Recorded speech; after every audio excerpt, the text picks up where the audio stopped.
Life, especially now, is a weird, chaotic mess. As we in the United States reach month 200 of quarantine, there's been very little to do besides consume media, chat with friends on Discord, and shuffle from one room aimlessly to the next and try to remember exactly what we did with our lives before all this fucking happened.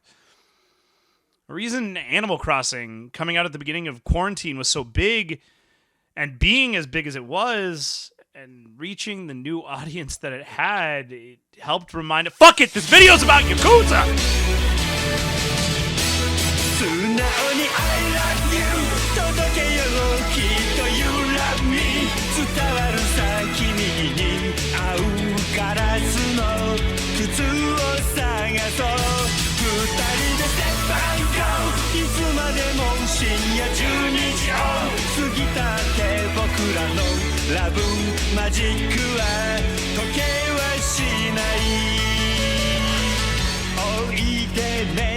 I'm emotionally unavailable to continue relationships, and this is why Yakuza made me get Animal Crossing Simulating Life, baby! Woo! We're all ripping off Soul Brother. Okay, Yakuza is a Japanese life simulator, a melodrama, and above all else, a video game.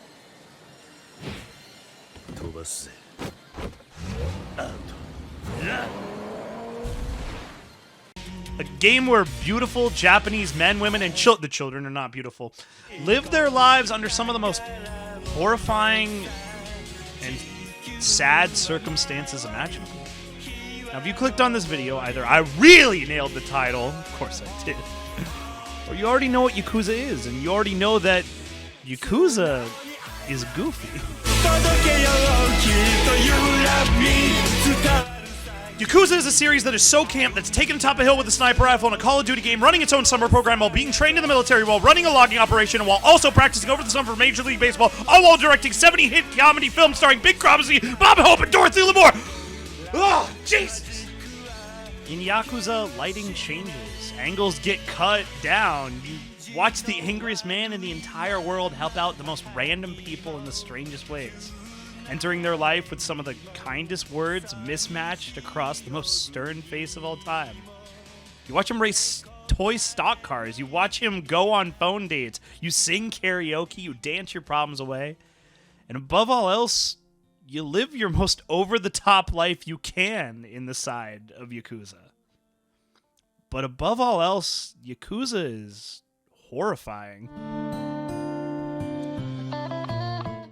Yakuza is the tale of a man being faced with some of the worst humanity has to offer, where his views clash with the views of those trying to bring pain and evil to a lot of others. It's about seeing how your shortcomings can cause those around you to get hurt, how sometimes you're not strong enough, how you can change when horrible things happen to you, how the choices we make shape us as people, and how sometimes you have to stick to your moral code no matter what, even if it's not good for you. Trigger warning, these games have violence, sexual violence, organized crime, weird fetishes, and a million other horrible things happening in them. So it's not surprised that everybody talks about how the tones of Yakuza don't work, but they do. Well, I'm not here to talk about how these clashing tones work together. I'm here to talk about why the tones clash at all.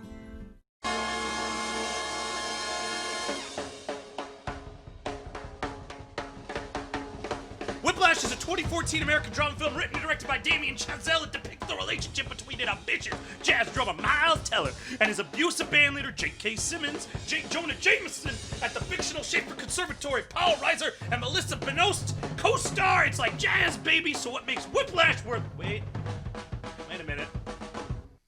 That's not...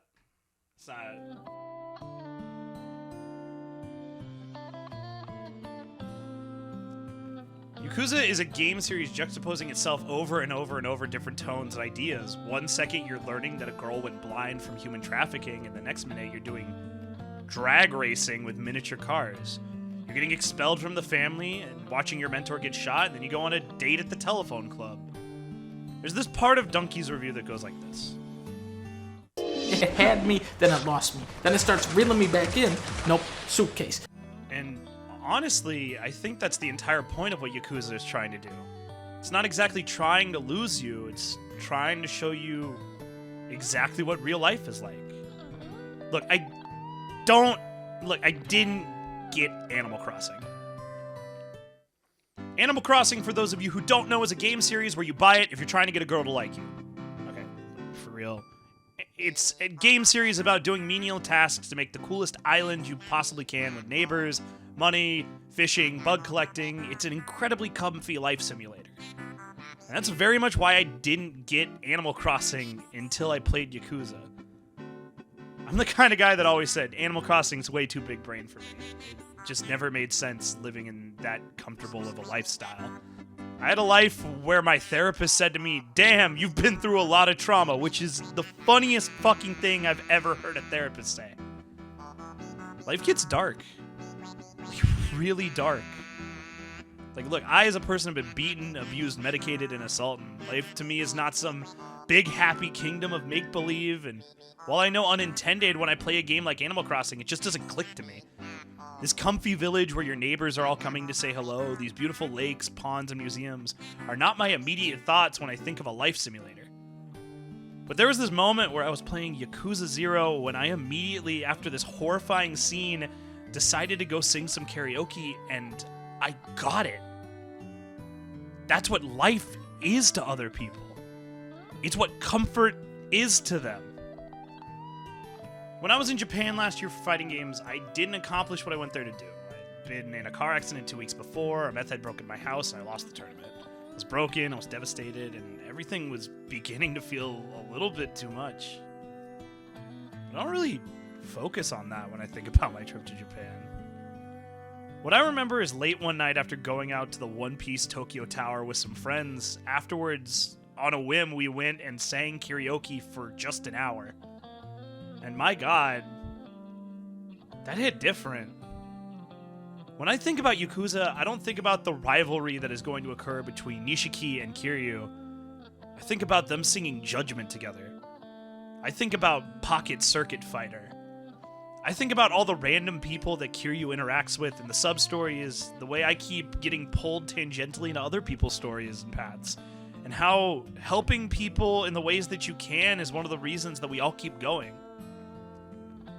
Like, I still remember the darkness in it all, but it reminds me that life is not bad, life is not good.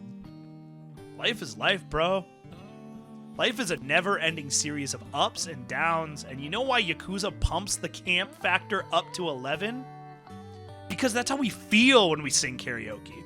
That's how cool I think I look when I land a bullseye in darts or a strike in bowling. When I'm trying to answer the phone confidently, this is what runs through my head. When I was in Boy Scouts and my Pinewood Derby car won, you bet your sweet ass I felt like Kiryu. Sometimes we need those distractions, and that's why it works so well. When I see someone go through the horrifying things that Goro Majima has gone through and learn to still have fun with it all, it reminds me why I still want to make people laugh. The tones don't clash because it's funny or stylish. The tones clash because life clashes. All of life can shift at a moment's notice, and I don't think Yakuza gets enough credit for that.